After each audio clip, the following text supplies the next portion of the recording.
Pronto, meus irmãos, vamos dar continuidade. A gente estava falando sobre a imortalidade. E aí duas palavras que tinha no grego que falava sobre a imortalidade, que é a atanásia e a partanásia. Então, o que é que quer dizer isso? A atanásia é encontrada apenas 3 vezes no Novo Testamento.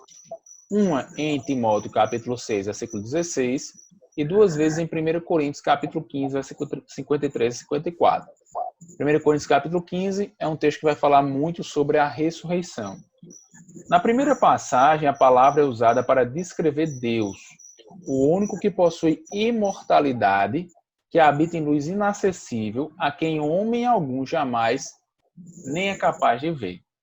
Nesse caso aqui, a imortalidade de Deus é diferente da imortalidade do homem. Porque Deus é imortal no seguinte sentido. Ele é imortal desde...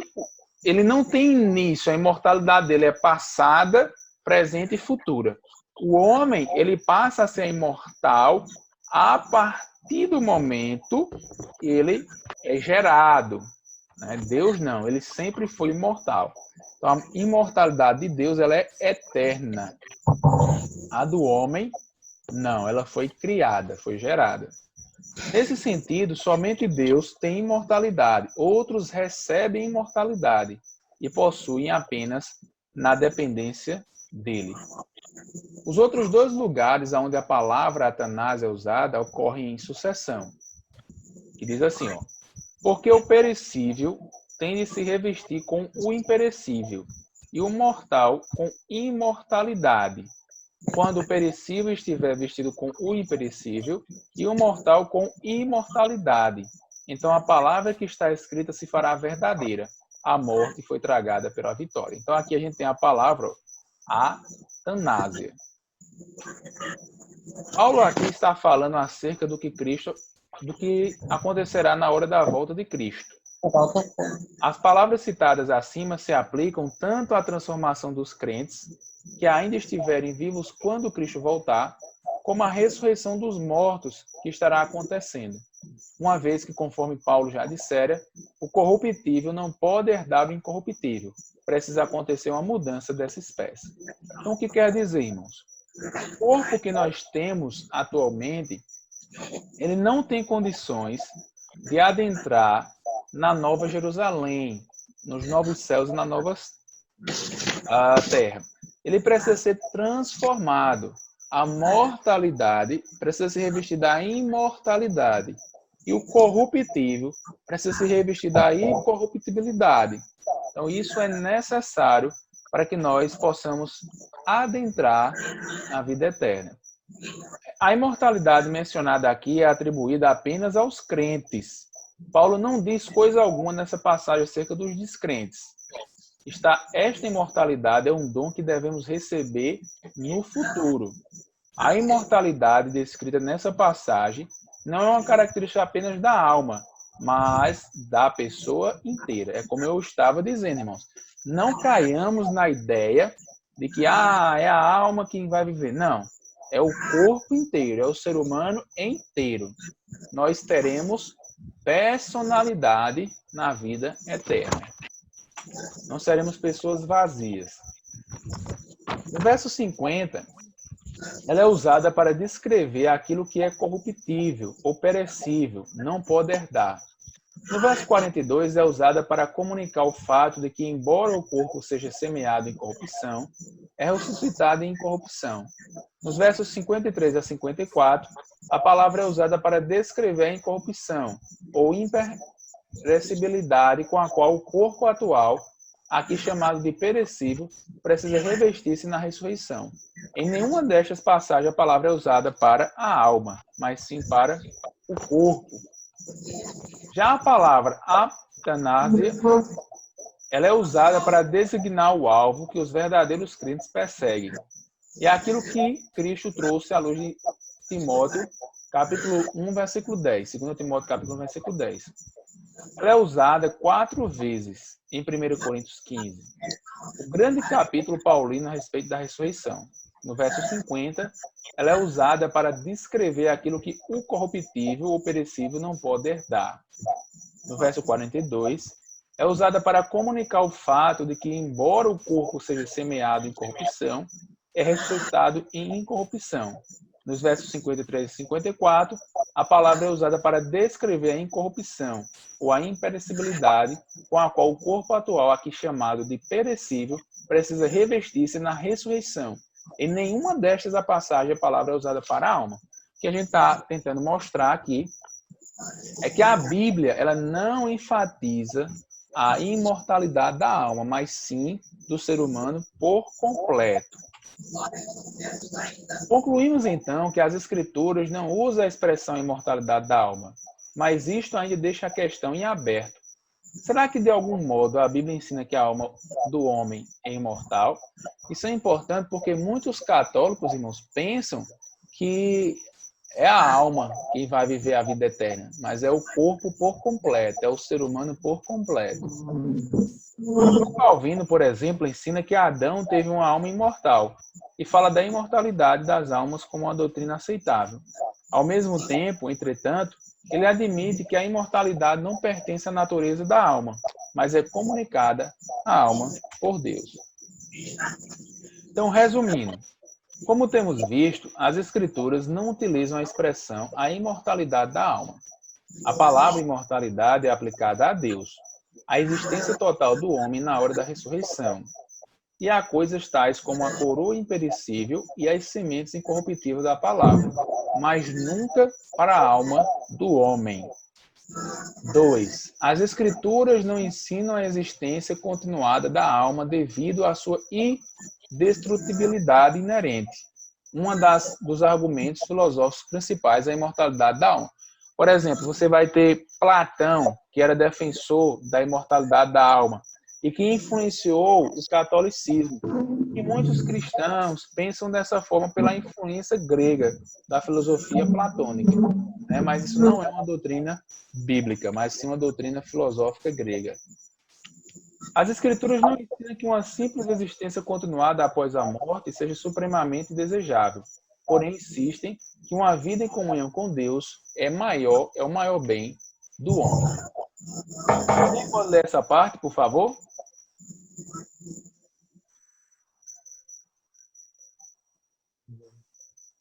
Alguém pode ler essa parte, por favor?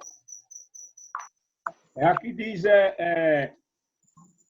a vida em comunhão com Deus continuará a ser desfrutada pelos crentes após a morte, conforme Paulo ensina em Filipenses 1, 21, 23 e em 2 Coríntios 8.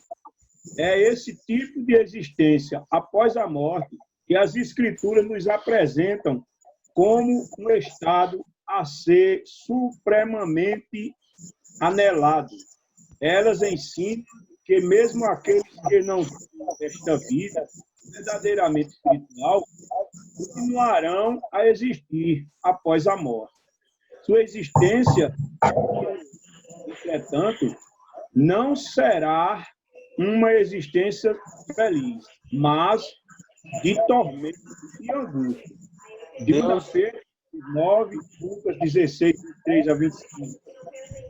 Deus tenha misericórdia de nós, né? Aí a gente observa que os ímpios, eles terão uma existência... Isso aí do ar, mas voltou. Amém, irmã Maria? Amém. Uma vida infeliz de tormento e angústia. Alguém pode dizer que página a gente se encontra, por favor? Essa é 51. 50 e quanto? 51. Pronto, página 51, irmã Maria. A mensagem das Escrituras acerca do futuro do homem é a ressurreição do corpo. Gravem isso, porque a Bíblia defende a ressurreição do corpo. Concluímos que o conceito glorioso de imortalidade da alma não é uma doutrina distintivamente cristã. Antes, o que é central na escatologia bíblica é a doutrina da ressurreição do corpo. Se desejarmos usar a palavra imortalidade com relação ao homem, Digamos que o homem, mais do que sua alma, é imortal. Mas o corpo do homem precisa passar por uma transformação através da Apocalipse ressurreição 4. antes que ele possa desfrutar totalmente de imortalidade. Amém, meus irmãos? Amém. Então, a gente terminou o capítulo 4, que trata sobre a morte física e a imortalidade. Os irmãos podem ficar à vontade para trazer algum questionamento.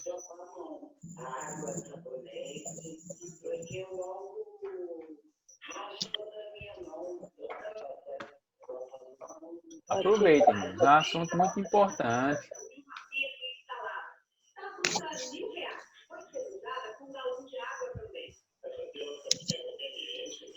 Pode ouvir. Claro, com alguma dúvida. Pode ficar à vontade para perguntar. Se alguém quiser perguntar. Estou até por fora, não vi qual era a pergunta que era para perguntar, mas hoje é o primeiro dia que eu assisti, outro dia eu estou mais inteligente. Pronto. Tá bem. Outro dia eu estou mais inteligente. Ok. Então a gente vai passar, irmãos, para o próximo capítulo, capítulo 5. Mas capítulo 5, o próximo capítulo agora. Página 53. Isso, página 53. Otiniel, Pode falar, irmã Edvânia. é uma pergunta que eu quero fazer. Quando já foi bem no começo, né? Pode falar. É porque caiu um pouquinho aqui a internet. Porque, assim, você falou sobre no dia do julgamento, né? Que o Senhor vinha julgar os vivos e os mortos. Os que subiram em Cristo Caiu. vão ser julgados com aqueles que não teve a salvação? Vai ser passado pelo julgamento junto com ele? Então, é assim. O julgamento dos ímpios é um julgamento para condenação. Então, os que estão salvos, digamos, eles não vão ser julgados para condenação. Entendeu? O único julgamento que eles podem passar é o julgamento do tribunal de Cristo, que é para coroação. Então, aqueles que trabalharam menos, digamos assim, serão menos coroados. E aqueles que trabalharam mais serão mais coroados. Mas nenhum salvo, ele terá um julgamento de condenação. O juízo final é para os ímpios. Entendi. Não sei se deu para compreender, Madivane. Deu para entender. Porque eu achava que os que não eram salvos ia ser julgado junto com aqueles que eram salvos em Cristo, entendeu? Eu achava que ia ser assim, esse julgamento. Então, assim, os salvos vão estar presentes, entendeu? Só que os salvos, eles não serão julgados como os ímpios. Porque os ímpios, esse julgamento é para condenação. Irmão Antoniel. Pode falar, irmãos Vênia. Por isso que lá em Coríntios diz que nenhuma condenação há, né? Para aqueles que estão em Jesus. Isso. Aí o que acontece? O que pode acontecer lá no juízo final é apenas Deus, antes de emitir o julgamento para os ímpios, é apartar, digamos assim, né? Mostrar os que são salvos e os que estão perdidos. Porque, na verdade, nós estaremos até na condição de juiz, lá no final, no julgamento, do que na condição de réu. Né? Porque nós já estamos salvos. E os perdidos não, eles vão ser condenados eternamente. É lá em Romanos, Antoniel. Eu errei. É Romanos capítulo 8, versículo 1, né? Isso. Então, assim, mais à frente, é que eu estou sem a apostila aqui, mas, se eu não me engano, vai ter um capítulo que a gente vai ver o juízo final. Aí a gente vai procurar detalhar mais. Tá bom. Obrigada pela resposta. De nada, irmã Edvânia. A gente vai tentando. Os irmãos fiquem à vontade, irmãos, que a gente vai tentando. Fiquem à vontade para perguntar. Eu já assisti pouco. Tá bom, irmã. No outro dia eu vou perguntar umas coisas também. Ai, meu Deus, só é cair no osso. Em relação a essa questão dos julgamentos aqui, os crentes serão julgados. Escrevendo para cristãos, Paulo diz: pois todos comparecerão perante o tribunal de Deus. Assim, pois, cada um de nós dará conta de si mesmo a Deus. Também diz aos cristãos: porque importa que todos nós compareçamos perante o tribunal de Cristo, para que cada um receba segundo o bem ou o mal que tiver feito por meio do corpo. Além disso, o quadro do julgamento final em Mateus 25, 31 a 46 inclui Cristo separando as ovelhas dos cabritos e recompensando aqueles que recebem sua bênção. É importante perceber que esse julgamento dos crentes será para avaliar e conceder vários níveis de recompensa. Mas o fato de que vão enfrentar tal julgamento não deve nunca levar os cristãos a temer a condenação eterna. Jesus diz: quem ouve a minha palavra e crê naquele que me enviou tem a vida eterna. Não entra em juízo, mas passou da morte para a vida. João capítulo 5, versículo 24. Aqui, juízo deve ser entendido no sentido de condenação eterna em morte, uma vez que está em contraste com a passagem da morte para a vida. No dia do juízo final, mais do que em qualquer outra época, é de extrema importância o fato de que, agora, pois, já nenhuma condenação há para os que estão em Cristo Jesus.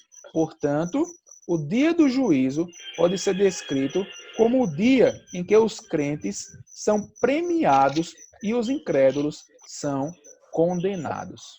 Amém? Eita, Misericórdia. Que o negócio vai ser sério.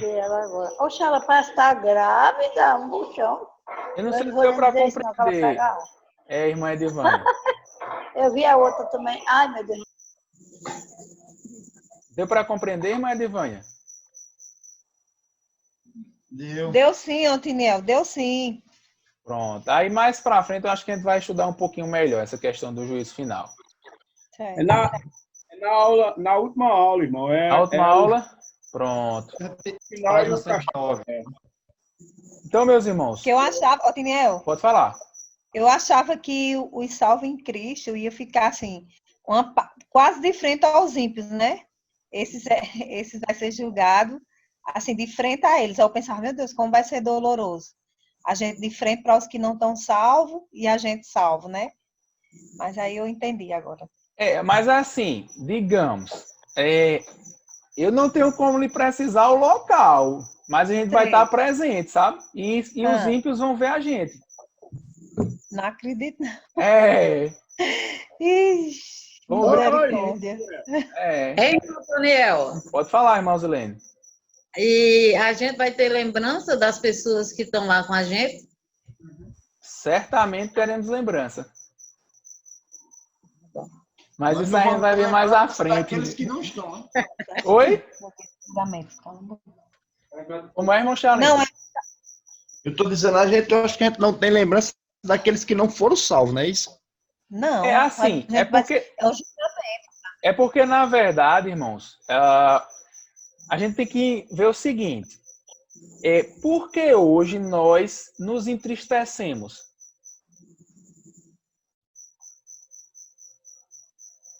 Eu particularmente, eu fico triste quando os meus familiares, assim, não querem a salvação, né? Não querem escutar falar de Cristo. Isso. Então, aí o que é que nos entristece? Não é o pecado? É o pecado, É o pecado.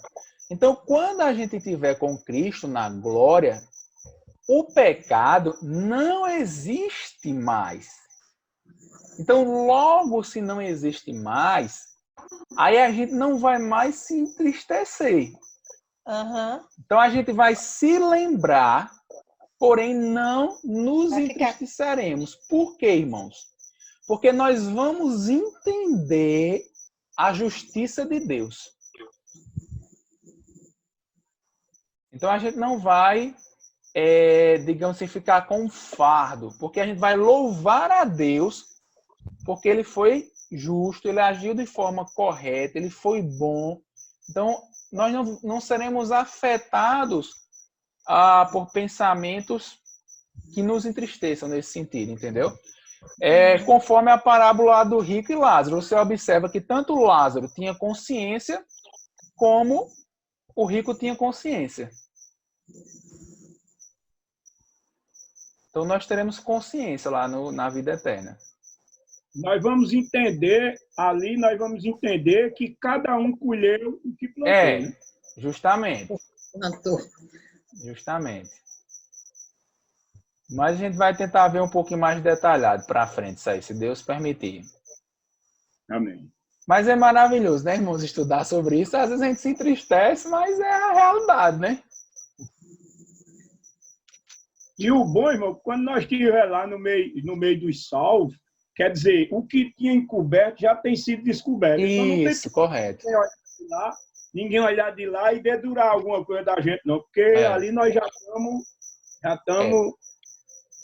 porque, na verdade, o que nos salva não são as nossas obras. É verdade. É isso que nós precisamos entender, mas é o sacrifício de Cristo na cruz do Calvário. Então, os ímpios, eles não têm como olhar para nós e nos ver humanamente. Eles vão olhar para Cristo. É verdade. E eles veem em nós é Cristo. Então, quando eles veem Cristo, nenhuma acusação, nenhuma condenação há para os que estão em Cristo. Não é porque eles nos veem, é porque eles verem Cristo. Irmão Antônio, eu acho assim, o crente, eu acho que o cristão salvo em Cristo, ele não deve temer a morte. Eu, particularmente, eu não temo a morte. Porque eu creio assim, que a morte não é o fim, né? Que a palavra diz, não é o fim. Assim, nós como cristãos, tem gente que tem medo da morte. Lógico que a gente tem aquele receio, porque queria passar mais um período mais na Terra, mas nós como cristãos sabemos que temos que passar por isso aí, pela morte. Mas nós não devemos ter medo, ficar temeroso, porque nós sabemos que vamos passar por essa fase aqui, que é aqui na Terra temos sofrimento, né? Sim, eu como cristão, eu confesso que não tenho medo nenhum e gosto do assunto para mim ficar mais, né, mais a par de todo esse processo, né, da salvação das almas, da minha alma, porque eu creio que eu vou estar salvo, sim. E vou passar pela morte, todos como nós temos que passar, né? Mas nós como cristãos não devemos ter medo, né? Amém. Porque não é o fim, é um começo de outro estágio, né? De outra vida.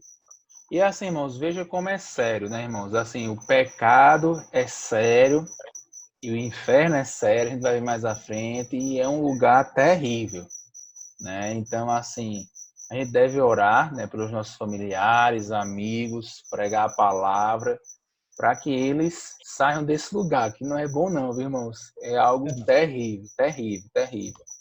E nós não podemos deixar de alertá-los, né, sobre essa triste realidade, né, infelizmente. Então, irmãos, a gente vai ver o estado intermediário, né, que é um termo um pouco polêmico, mas a gente vai tentar entender. O estado intermediário, irmãos, é o seguinte, digamos, todos nós que agora aqui estamos, nós estamos vivos, certo? Só que já teve pessoas que morreram. A questão é, onde essas pessoas estão? Aí, isso é chamado por alguns de estado intermediário, certo? Porque eles não estão entre os vivos. Conforme vimos, o aspecto central do ensino neotestamentário acerca do futuro do homem é a volta de Cristo e os eventos que acompanharão essa volta, a ressurreição, o juízo final e a criação da nova terra. O estado intermediário, isto é, o estado do morto entre a morte e a ressurreição. Entre a morte e a ressurreição, isso chama o estado intermediário. Desde o tempo de Agostinho, os teólogos cristãos pensavam que entre a morte e a ressurreição, as almas dos homens desfrutavam do descanso ou sofriam aflições enquanto esperavam ou pela complementação de sua salvação ou pela consumação de sua condenação. Na Idade Média, esta posição continuou a ser ensinada e foi desenvolvida a doutrina do purgatório. Então, os irmãos sabem que a Igreja Católica ela defende o purgatório, que é quando as pessoas morrem, elas precisam expurgar os seus pecados. Então, digamos, o sacrifício de Cristo ele não foi suficiente para a salvação. é preciso completar essa salvação lá no purgatório, né? E aí vem missa, vem não sei o que lá, meio mundo de coisa para tirar essas pessoas do purgatório. Que situação complicada, né, irmãos? O cara sofre na terra e ainda vai sofrer no purgatório. Missa de 7 dias, de 30 dias. Ô tristeza. Os reformadores rejeitaram a doutrina do purgatório, mas continuaram a defender um estado intermediário. Embora Calvino, mais do que Lutero, tendia mais a considerar esse estado como de uma existência consciente. João Calvino, respondendo aos anabatistas de seu tempo, que ensinavam que as almas simplesmente dormiam entre a morte e a ressurreição, Calvino ensinou que para os crentes o estado intermediário é tanto de bênçãos como de expectação. Por causa disso, a bênção é provisória e incompleta. Desde aquele tempo, a doutrina do estado intermediário tem sido ensinada pelos teólogos da Reforma e se reflete nas confissões da Reforma. Isso aqui é interessante, irmãos. Tem pessoas que pensam que as pessoas estão dormindo. Irmãos, dormir por dormir, era melhor estar na terra, porque não faz diferença nenhuma, né? Então, eles estão conscientes. Eles estão cientes de tudo que está acontecendo. Não pense que eles estão lá no céu agora e estão numa rede deitados, dormindo, ou de qualquer outra forma, não. Eles estão conscientes, assim como os ímpios também. Deve ser admitido que a Bíblia fala muito pouco acerca do estado intermediário e que aquilo que ela diz acerca dele é contingente à sua mensagem escatológica principal sobre o futuro do homem, que diz respeito à ressurreição do corpo. Entretanto, permanece o fato de que há evidência suficiente para nos capacitar a afirmar que na morte o homem não é aniquilado e o crente não é separado de Cristo. Veremos mais adiante qual é esta evidência, que é importante porque tem pessoas por aí que ensinam que quando o homem morre, ele é aniquilado. Isso não é um ensinamento bíblico. Muito pelo contrário, quando o homem morre, cristão, ele está com Cristo.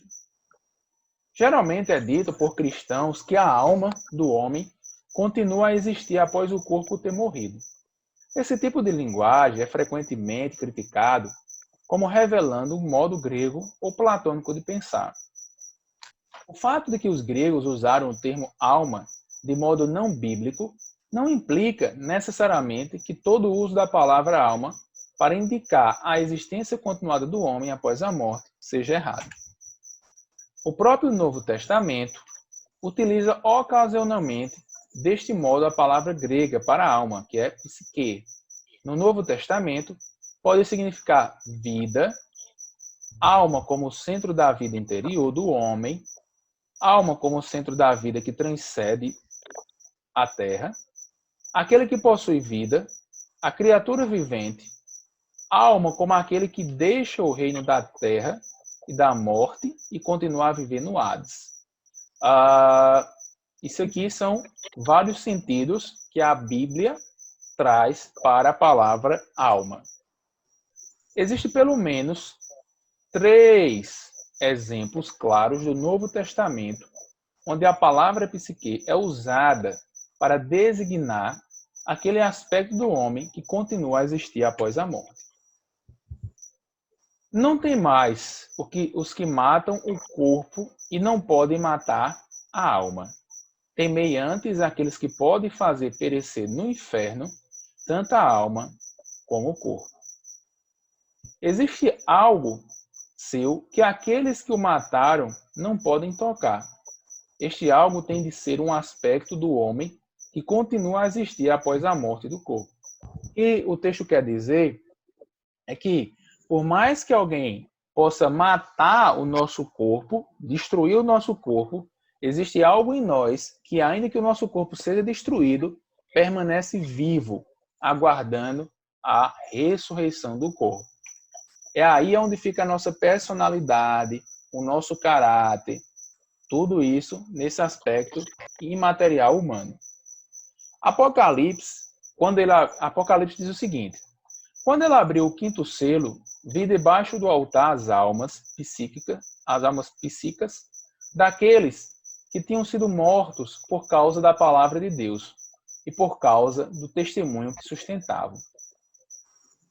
Vi ainda as almas dos decapitados por causa do testemunho de Jesus, bem como por causa da palavra de Deus. A referência é claramente a mártires assassinados. A palavra alma é usada para descrever aquele aspecto desses mártires que ainda existe após seus corpos terem sido cruelmente abatidos. Então essa é a parte que ela continua, apesar do nosso corpo ele ter sido destruído. Devemos acrescentar que, às vezes, o Novo Testamento usa a palavra espírito, pneuma, para descrever este aspecto do homem. Por exemplo, em Lucas 23, 46, Atos 7, 59 e Hebreus 12, 23. Vamos apenas verificar Atos 7, 59, só para a gente ver aí o que é que diz o texto. Atos 7, 59. Diz assim: e enquanto apedrejavam, Estevão orava dizendo: Senhor Jesus, recebe o meu espírito. Então, esse espírito aqui tem um sentido de alma. As Escrituras ensinam claramente que o homem é uma unidade. O homem é uma unidade. E que corpo e alma, ou corpo e espírito, são inseparáveis. É necessário que existam completos para formar o ser humano. Para formar uma pessoa humana. Tem pessoas que pensam que o homem morre e a alma fica vagando.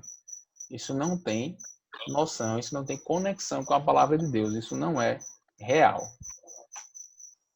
O homem só é completo nessa espécie de unidade psicossomática, que é corpo e alma.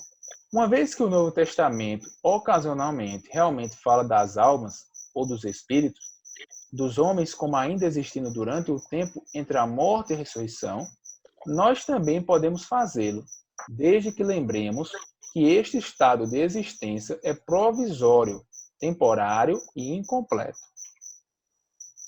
Passaremos agora a investigar o que a Bíblia ensina acerca da condição do homem entre a morte e a ressurreição. De acordo com o Antigo Testamento, a existência humana não finda com a morte. Isso é importante, a existência humana não finda com a morte. Então, aquela ideia também de que o homem morreu, acabou, isso não tem fundamento, irmãos. Quando o homem morre, ele tem dois destinos. Ou está com Cristo, ou está sem Cristo, até a ressurreição. Após a morte, o homem continua a existir no reino dos mortos, geralmente denominado de Sheol. Então, essa palavrinha aqui, Sheol, que é uma palavra hebraica, ela significa reino dos mortos. Geralmente, Sheol significa reino dos mortos, que deve ser entendido figuradamente como designando o estado de morte. Frequentemente, Sheol é simplesmente usado para indicar o ato de morrer. Sheol não é necessariamente o cemitério, certo? Mas é o estado de morte, o reino da morte. Aqui a gente tem referências bíblicas, né? Gênesis 37, 35, Gênesis 42, 38 e 1 Samuel capítulo 2, 6. Um segundo ponto. Às vezes, Sheol pode ser traduzido como sepulcro. Às vezes, mas não é o sentido primário. Exemplo raro está no Salmo 141, 7. Ainda que sejam espalhados os meus ossos, a boca do Sheol se lavra e suca a terra. Então, aqui está se referindo a Jesus, né, e diz respeito à sepultura, né, que Jesus ele não ficaria ali na sepultura. Já o Novo Testamento, assim como o Antigo, ensina que o homem não é aniquilado na morte, mas continua a existir, seja no Hades ou em um lugar de felicidade, às vezes denominado paraíso ou seio de Abraão. Hades é a tradução comum da Septuaginta para a palavra Sheol. Então, Hades significa também reino da morte. Isso no Novo Testamento. Mas vai ter um outro significado. Porém, o significado de Hades no Novo Testamento não é exatamente o mesmo de Sheol no Antigo Testamento. No Antigo Testamento, como vimos, Sheol indicava o reino dos mortos, ou ocasionalmente a sepultura. Durante o período interbíblico, entretanto, o conceito de Sheol sofreu certas mudanças. Na literatura rabínica deste período, bem como em alguns escritos apocalípticos, começou a surgir o conceito de que há uma separação espacial no mundo dos mortos entre o justo e o ímpio. Em alguns escritos, a palavra Hades começou a ser usada exclusivamente para lugar de punição das almas ímpias no mundo dos mortos. Em certa extensão, o uso neotestamentário da palavra Hades reflete esta evolução. Então, em alguns momentos, no Novo Testamento, a gente vai ver Hades se referindo ao lugar no qual os ímpios estão. E paraíso, ou seio de Abraão, se referindo ao lugar aonde os salvos estão.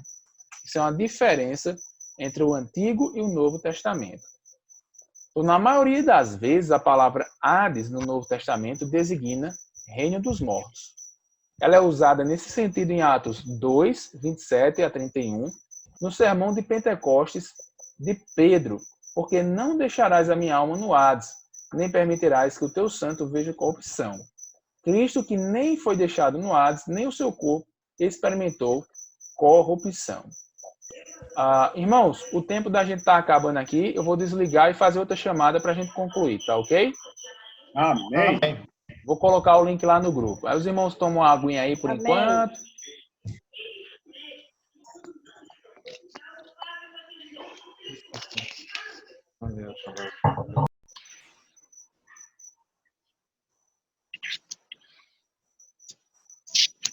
Então, em relação à morte física, né, o capítulo 4. Nós vamos passar agora, né, a falar sobre a morte física, especialmente enquanto relacionada com o pecado e a redenção.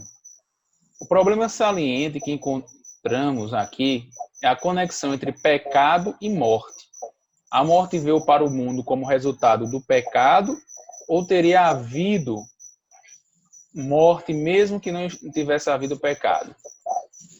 Isso é uma questão. O que é que os irmãos acham aí? A morte veio para o mundo como resultado do pecado ou teria havido morte mesmo que não tivesse havido pecado? O resultado do pecado. Como resultado do pecado. Então, quando Adão e Eva estavam lá, né, no Jardim do Éden, a morte ela não se fazia presente.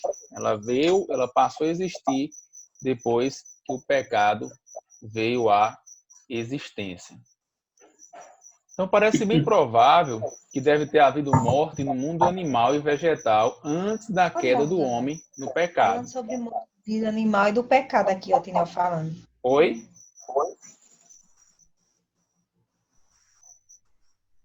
Isso. Então, a gente observa que havia, né, a morte de animais e vegetal, provavelmente, antes da morte física do homem. Mas o homem ele não morria no Jardim do Éden. Aí nós temos registros fósseis que mostram, né, que animais viveram há muitos e muitos anos atrás. E a morte, ela desempenha uma parte importante no modo de existência de vários animais e plantas conforme os conhecemos hoje.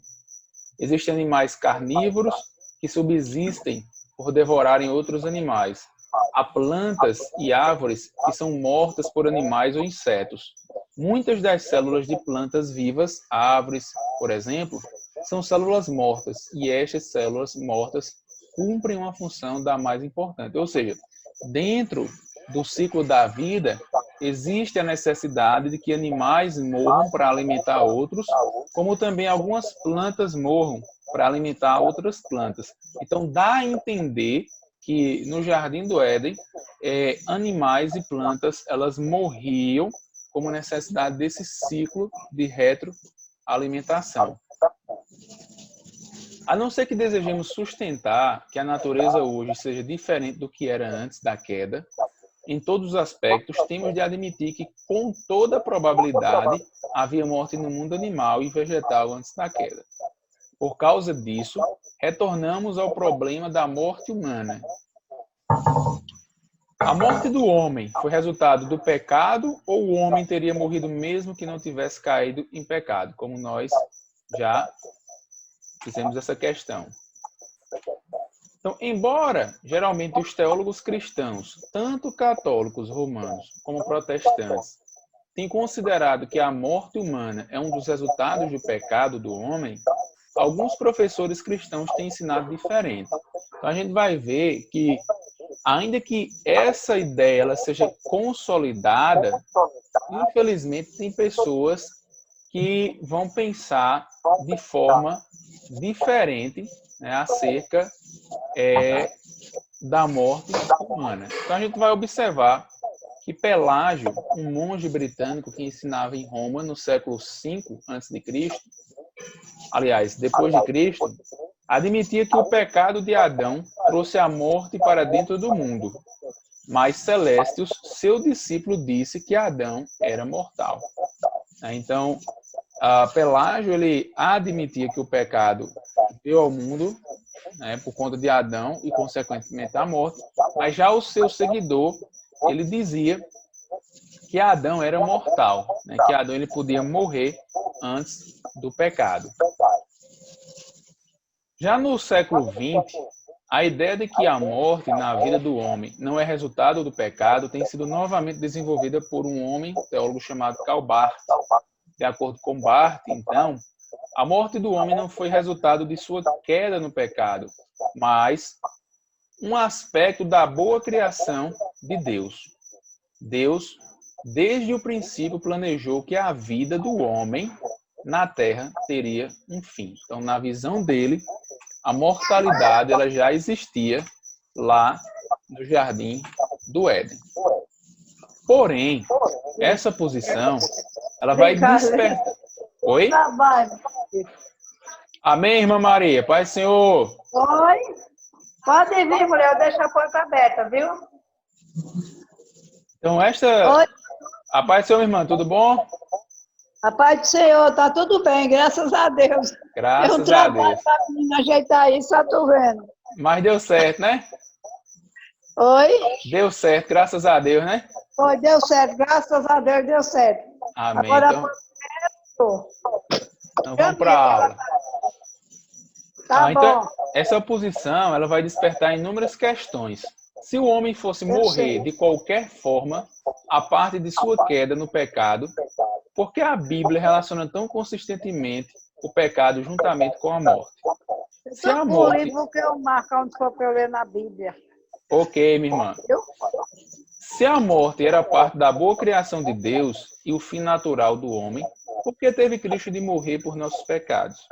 Mas, se a morte é o fim do homem, segundo o plano de Deus, desde o princípio, por que Cristo ressuscitou dos mortos? E por que então a Bíblia ensina que tanto crentes como descrentes ressuscitarão igualmente dentre os mortos? Então a gente observa que a ideia de que o ser humano era mortal não tem fundamento, porque caso contrário não havia necessidade de Cristo ter vindo ao mundo, de Cristo ter ressuscitado, de ter passado por todo esse processo. Essa ideia ela não tem base nem fundamento bíblico. Qual é a página que tu está lendo isso? A página, deixa eu só olhar aqui. Sim. Os irmãos sabem a página aí, os irmãos que estão assistindo? Eu estou com o livro na mão. Essa não é essa mais, não. Se algum irmão souber a página aí puder dizer? Eu estou com a... 40 e quanto? E 3. 43. Página 43. Ah, tá. Obrigado, viu? Obrigado, 43. irmão. Eu vou procurar, porque aí eu vou marcando, viu? Pronto. 43. Então, a morte no mundo humano não é um aspecto da boa criação de Deus, mas um dos resultados da queda do homem no pecado. Vamos ver na Bíblia que esse sim é o pensamento que tem fundamento bíblico. O homem, ele pecou e como consequência do pecado, aí nós temos a entrada da morte. Então vejamos primeiramente Gênesis capítulo 2, versículos 16 a 17. um texto clássico, e a gente vai encontrar lá Deus falando a Adão o seguinte: ele deu esta ordem: de toda árvore do jardim comerás livremente, mas da árvore do conhecimento do bem e do mal não comerás, porque no dia em que dela comeres, certamente morrerás. Então, observe que aqui o texto não diz certamente continuareis a morrer, mas o texto diz que se você comer dessa árvore, você vai morrer. Algo que ele não passava, algo que não acontecia com eles. Então, certamente eles morreriam se eles comessem da árvore do conhecimento do bem e do mal. Então, Deus ameaçou com a morte como penalidade por comer da árvore proibida. A expressão hebraica usada no texto, na verdade, significa: você deverá certamente morrer. Além da morte física, vimos também implícito a morte espiritual. Então, isso aqui é um ponto importante. Nós observamos que lá no Jardim do Éden, o ser humano, ele passou a morrer fisicamente e também passou a morrer espiritualmente.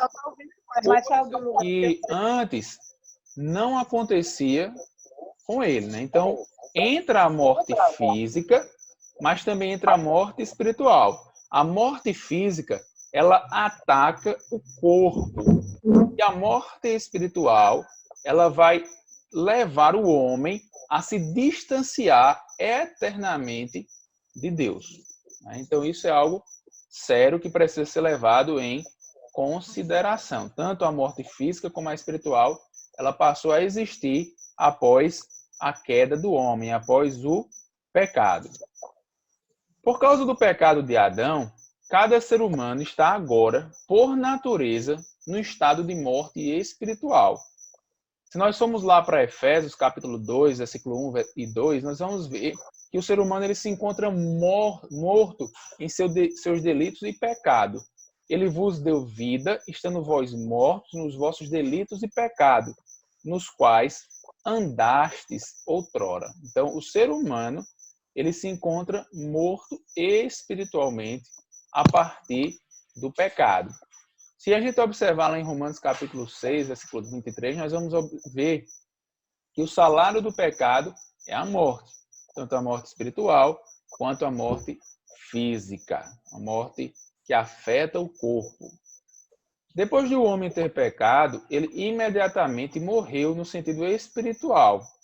E por causa disso, ficou sujeito ao que chamamos de morte eterna. Separação eterna da presença amorosa de Deus. Ao mesmo tempo, o homem entrou num estado no qual a morte corporal se tornou agora inevitável. Então, a partir do pecado, o homem passa a morrer eternamente e o homem também passa a morrer fisicamente, coisa que antes não lhes acontecia. Nós vamos ver lá em Gênesis capítulo 3, verso 19. No suor do rosto comerás o teu pão, até que tornes a terra, pois dela fostes formado, porque tu és pó e ao pó tornarás. Então, aqui a gente observa que a morte ela passa a fazer parte da realidade humana. Todo ser humano, ao nascer, ele está caminhando para a morte. Isso nós não temos como evitar. Todo ser humano ele tem essa trajetória, porque nós somos pó e ao pó nós vamos tornar. Isso é bíblico. Nós vamos encontrar lá em Hebreus, capítulo 9, acho que versículo 27, que após o homem morrer, segue-se ao juízo. Aqui é predito, na verdade lá diz o texto, o homem está ordenado a morrer uma única vez, e após sua morte, segue-se ao juízo. Aqui é predito o destino do corpo de homem. Uma vez que ele é feito de pó, terá de voltar ao pó. Aqui a morte está vividamente retratada não como um fenômeno natural, mas como um aspecto da maldição que veio sobre o homem por causa do seu pecado. Então, observe que a morte não era algo comum, não era algo natural, mas veio em decorrência do pecado humano, da queda do homem no jardim do Éden. Conexão necessária entre pecado e morte não é ensinada apenas no Antigo Testamento, mas também no Novo. Romanos 5:12 é muito claro neste ponto. Portanto, assim como por um só homem entrou o pecado no mundo, pelo pecado, a morte, assim também a morte passou a todos os homens, porque todos pecaram. Então a gente observa que por um homem entrou o pecado no mundo, e através do pecado entrou a morte, e a morte agora afeta a todos os seres humanos. A morte passou a afetar todas as pessoas indistintamente. Então, isso é uma realidade que precisa ser considerada. Uma vez que todo ser humano ele morre, e essa não era a ideia, digamos assim, que Deus desejava que o homem vivesse, né? Deus não desejava que o homem morresse. Mas o pecado humano, a desobediência do homem, a maldade do homem, o levou à morte. Então, como Deus vai consertar essa situação? Como Deus vai resolver esse problema? Porque Deus criou o homem para viver eternamente. Essa é a finalidade de Deus, que o homem viva eternamente. Então, como o homem viver eternamente agora? Uma vez que o homem está passível de morte, uma vez que o homem pode morrer, como viver eternamente? Então, é aqui que entra a figura do nosso Senhor Jesus Cristo. O Senhor Jesus, ele é levantado por Deus para combater a morte, para vencer a morte, porque a morte ela é inimiga de todo ser humano. Porque a morte, ela destrói os sonhos humanos, a morte, ela destrói as esperanças humanas, a morte, ela mata o eu humano, né? A capacidade de ter consciência da vida, a morte, ela destrói. Então, Deus, ele vem para solucionar esse problema através de Jesus. Ele vem para vencer a morte na pessoa de Jesus. Então, é importante que nós entendamos a relação entre a morte física e a redenção. Então, tendo considerado a conexão entre a morte e o pecado, prossigamos para atentar para a morte à luz da redenção. Isso aqui é muito importante, irmãos. Tudo quanto Deus criou bom. Então, o corpo humano é algo bom. Tem pessoas que têm a ideia de que o corpo humano é algo ruim. Não, o corpo humano é bom. O que tornou as coisas ruins foi o pecado. E Deus, ele veio para redimir o homem do pecado. Então, quando Deus salva o homem na pessoa de Jesus, ele não apenas restaura a parte espiritual do homem, como também, futuramente, ele vai restaurar o corpo humano. Ele vai redimir o corpo humano. Ele vai resgatar o corpo humano. O nosso corpo, é bem verdade, ele vai voltar para o pó, porque de lá foi onde ele veio. Mas quando o Senhor Jesus voltar, o nosso corpo ele será transformado em um corpo glorioso, em um corpo incorruptível, aonde não vai haver desgaste físico, aonde os micróbios, as bactérias, os fungos e todas as outras coisas não vão ter poder degenerativo sobre o nosso corpo. Isso através da redenção proporcionada por Jesus, pelo Senhor Jesus Cristo. A Bíblia ensina que Cristo veio ao mundo para conquistar e destruir a morte. A Bíblia ensina que Cristo veio conquistar e destruir a morte. A morte, ela não tem mais poder sobre aqueles que estão debaixo do sangue de Cristo. Sobre aqueles que creem no sacrifício de Cristo. A morte, ela não é mais inimiga para aqueles que são aliados de Deus. Ela não é mais inimiga para aqueles que estão reconciliados com Deus. E nós precisamos ter essa convicção. O autor de Hebreus escreve da seguinte forma: visto, pois, que os filhos têm participação comum de carne e sangue, destes também ele, igualmente participou, para que por sua morte destruísse aquele que tem o poder da morte, a saber, o diabo, e livrasse a todos os que, pelo pavor da morte, estavam sujeitos à escravidão por toda a vida. Olha que coisa maravilhosa, meus amados irmãos. Observe bem, vamos ver aqui esse texto assim na sua forma mais preciosa. Porque os filhos têm participação comum de carne e sangue. O que quer dizer? Aqueles que servem Jesus, eles são seres humanos, carne e sangue. Nós temos um corpo que padece necessidades, um corpo que morre. Todos os dias nós nos levantamos para morrer. Todos os dias nossas células estão morrendo. Todos os dias nós estamos se degenerando. Todos os dias. Então, destes também ele igualmente participou.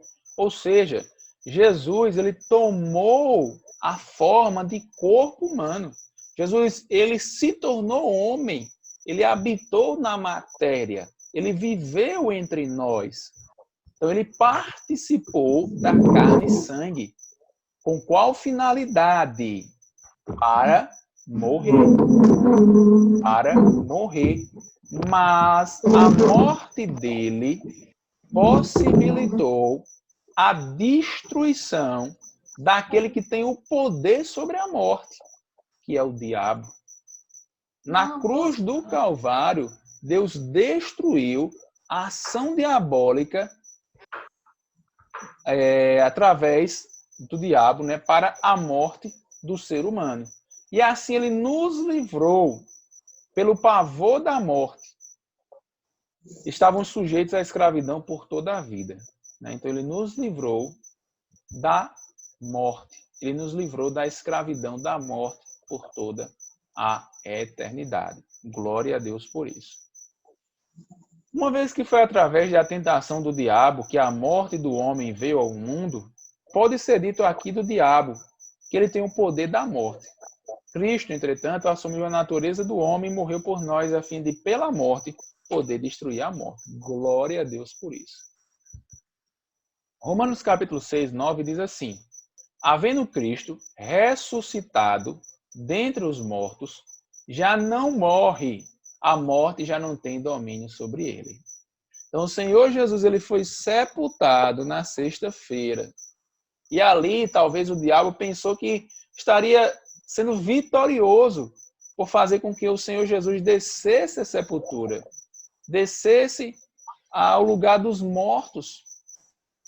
Mas ao terceiro dia, glória a Deus por isso, ao terceiro dia, o Senhor Jesus, ele venceu a morte. Ele saiu triunfante daquele sepulcro, dizendo: ó morte, aonde está o teu arguilhão? Ó morte, aonde está o teu poder? Para que tu me sustente aqui nesse sepulcro. Ele venceu a morte. E através da vitória dele sobre a morte, é que nós temos também vitória sobre a morte. Isso é de suma importância para que nós possamos gozar de uma vida maravilhosa na presença do Senhor, de uma vida de segurança e de convicção nos braços do Senhor. A conquista da morte, portanto, deve ser vista como uma parte essencial da obra redentora de Cristo. Jesus, ele, mais uma vez, ele não veio apenas para nos salvar do pecado, mas ele também veio para nos salvar do poder da morte. Ele veio também para nos livrar do poder da morte, do poder do diabo. Cristo não redime seu povo apenas do pecado, ele também o redime dos resultados do pecado, e a morte é um deles. Em 2 Timóteo, capítulo 1, versículo 10, nós vamos encontrar que Cristo destruiu a morte e trouxe à luz a vida e a imortalidade. Olha que coisa maravilhosa, irmãos. Então, a partir do sacrifício de Cristo, nós nos tornamos pessoas imortais. Nós nos tornamos pessoas que vamos gozar a vida eterna. E isso, irmãos, deve nos encantar. Isso deve nos deixar pessoas maravilhadas. Porque quando nós olhamos para as coisas terrenas, nós só encontramos dores, nós só encontramos decepções. Às vezes, nós temos lampejos de alegria e felicidade. Mas esses lampejos de alegria e felicidade é para mostrar que a nossa verdadeira felicidade, que a nossa verdadeira alegria, ela não pode ser desfrutada aqui nessa terra perecível, mas sim em uma terra imperecível, onde lá não vai ter mais choro, nem dor, nem pranto.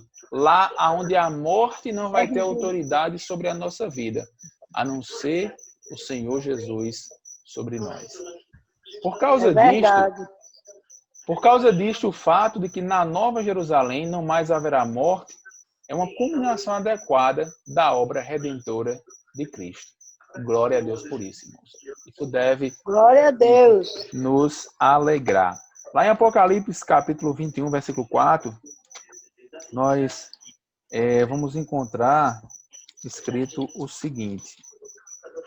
Apocalipse 21 e 4. Se alguém achou aí e quiser ler. Apocalipse, eu estou notando aqui para eu ler. Isso, Apocalipse 21, 4. Diz assim o texto sagrado: e eles enxugará dos olhos toda lágrima, e já não existirá mais morte, já não haverá luto, nem pranto, nem dor, porque as primeiras coisas passaram. Maravilha, maravilha. Para nós que somos cristãos, a morte não é um pagamento pelos pecados. Foi para Cristo, mas não é para nós. Uma vez que Cristo foi nosso mediador, nosso segundo Adão, ele teve de sofrer a morte como parte do castigo que nós merecíamos pelo pecado. Mas para nós, a morte não é mais uma punição pelo pecado. Para Cristo, a morte foi parte do curso de sua vida. Para nós, a morte é fonte de bênção. Irmão, será que nós pensamos dessa forma? A morte não deve ser um desafio para nós. A morte não deve ser algo que nos atemoriza. É bem verdade que humanamente, às vezes, a gente pode ter algum temor, mas isso não deve ser padrão na nossa vida. Porque nós temos que entender que a morte ela é uma passagem. A morte é algo para o qual nós vamos passar e que nos levará a uma vida eterna, que não se compara com essa vida perene a qual nós vivemos. Mas então perguntamos, o que significa a morte agora para o cristão? Na vida presente, o pecado é o fardo mais pesado que temos que carregar. Quanto mais velhos ficamos, mais nos aflige o fato de que continuamos não conseguindo fazer a vontade de Deus. Pode se sentir algo de peso deste fardo ao ler as palavras de Paulo em Romanos 8 e 23. E não somente a criação, mas também nós que temos as primícias do Espírito, igualmente gememos em nosso íntimo, aguardando a adoção de filhos, a redenção do nosso corpo. Olha, irmãos, nós temos esse desejo aqui, ó, que o nosso corpo ele seja redimido. Ô, irmão, é tão ruim quando às vezes a gente sente dores em nosso corpo, quando a gente sente uma doença em nosso corpo, quando a gente sente dores enfim, incômodos em nosso corpo. Isso é dizendo, ó, esse corpo, ele precisa ser renovado, esse corpo, ele precisa ser redimido. Isso é o nosso corpo clamando por um corpo incorruptível, por um corpo onde isso não vai ser mais uma realidade. É lembrando, ó, deixa esse corpo aí que ele não lhe pertence. Você vai ter um corpo diferenciado. Isso mais à frente. Mas a morte dará um fim ao ato de pecar. Note como o autor de Hebreus descreve a comunhão daqueles que agora estão nos céus. Mas tendo chegado ao Monte Sião e à cidade do Deus vivo, a Jerusalém celestial, e à universal Assembleia e Igreja dos Primogênitos arrolada nos céus, e aos Espíritos dos justos aperfeiçoados. Então aí diz respeito a nós estarmos na Jerusalém celestial, a nós estarmos com Cristo de uma vez por todas na vida eterna. Nossa morte também será uma entrada na vida eterna, como já foi falado. Por isso, irmãos, que Paulo ele pôde dizer: para mim o viver é Cristo e o morrer é lucro. E preferindo deixar o corpo e habitar com o Senhor. Isso é o que deve nos mover, irmãos. Por mais que a gente, volta a dizer, tenha coisas agradáveis aqui na Terra, nada há de se comparar com aquilo que está reservado para nós. Nada há de se comparar com a glória das coisas celestiais, irmãos. Então, nós não podemos nos iludir com as alegrias temporárias. Essas alegrias elas devem apontar para uma alegria eterna, para uma alegria duradoura e não apenas passageira. Tudo isso implica em que a morte, nosso último inimigo, conforme 1 Coríntios capítulo 15, versículo 26, através da obra de Cristo, tornou-se nosso amigo. Olha, parece uma brincadeira, né? Se chegar assim e dizer, não, a morte é minha amiga. Nosso oponente mais temível veio a ser para nós o servo que abre as portas para a felicidade celestial. E dessa forma, entendemos porque Paulo pôde dizer, tudo é vosso, seja Paulo, seja Apolo, seja Cefas, seja o mundo, seja a vida, seja a morte, sejam as coisas presentes, sejam as futuras, tudo é vosso e vós de Cristo e Cristo de Deus. Primeiramente, devemos notar que a ideia de imortalidade da alma, a saber que após a morte do corpo, a alma ou o espectro imaterial do homem continua a existir, não é um conceito peculiar ao cristianismo. Ele tem sido sustentado de uma forma ou outra por grandes números de povos, incluindo os babilônios, os persas, os egípcios e os antigos gregos. O que quer dizer aqui, irmãos? Tem pessoas que têm a ideia de que apenas a alma é imortal. Tem pessoas que não, eu quero que a minha alma vá para o céu, não sei o que lá. Só que nós temos que entender que o texto bíblico, que a Bíblia, ela não fala apenas da imortalidade da alma. Ela fala da imortalidade do ser humano. Quando Cristo voltar, o nosso corpo, a matéria vai ser transformada. Mas agora temos de levantar a questão. Será que as Escrituras em algum lugar utilizam a expressão imortalidade da alma? Ensinam elas que a alma do homem é imortal? Há duas palavras gregas que geralmente são traduzidas por imortalidade, na versão portuguesa da Bíblia, que é atanásia e apartásia. Essas duas palavras gregas. A gente vai ver um pouco mais à frente. Meus irmãos, até aí, os irmãos têm alguma questão que queiram colocar? Podem ficar à vontade. Eu para perguntar? Sim, se alguém tem alguma coisa para perguntar. Não, hoje eu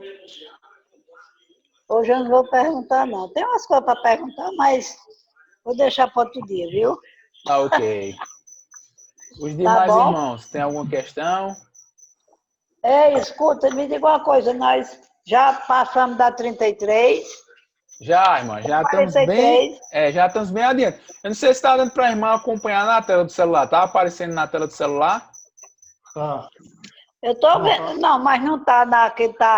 Que a data, como é a revista que está passando, não está. Não está a página. Não estou vendo a página. Algum irmão tem como dizer a página que está? Página 48. Página 48, irmã. 48. Isso. No próximo eu vou colocar as páginas para ficar mais fácil. Meus irmãos, porque não tem a página, aí eu não olhei, não vi, né? Meus Mas irmãos, tá bom, obrigada, viu? Tá ok. Vai dar uma caída. Vai dar uma caída agora e eu vou colocar o link para os irmãos entrar de novo, certo? Porque só segura 40 minutos. Aí eu vou colocar o link lá de novo no grupo para a gente continuar, se Deus permitir. Tá bom, vou tomar o chá. Amém. Que tristeza que nós não podemos assistir tudo junto lá na igreja. Não é, irmã Maria? É uma tristeza grande mesmo, viu? Aí Deus vai ter isso, porque ele é grande.